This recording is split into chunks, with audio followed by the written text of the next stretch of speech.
dove si gira.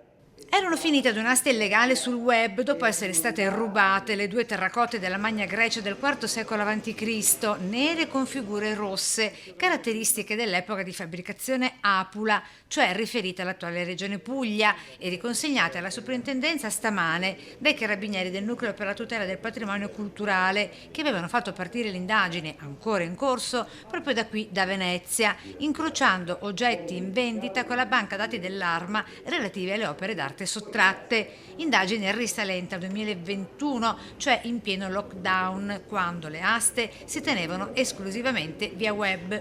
E quindi incominciano a incuriosirci, verifichiamo i documenti, diciamo, attestanti la loro detenzione, tutti i vari passaggi di mano, come si suol dire, cioè di proprietà delle 2 ceramiche, e arriviamo a identificare i 2 soggetti che li detenevano. Complessivamente sono state deferite all'autorità giudiziaria 8 persone per ricettazione di beni culturali.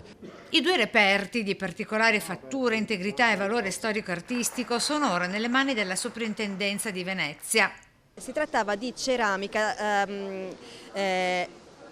abbastanza di pregio, come potete immaginare, che veniva utilizzata come corredo funerario all'interno di sepolture, ovviamente di personaggi facoltosi. Finiti gli studi della sovrintendenza, le opere verranno esposte al pubblico in un museo cittadino. È un'operazione importantissima perché restituisce l'arte e la bellezza ai legittimi proprietari, ovvero alla collettività, e quindi la soddisfazione intanto, e poi l'auspicio che qui a Venezia possano trovare accoglimento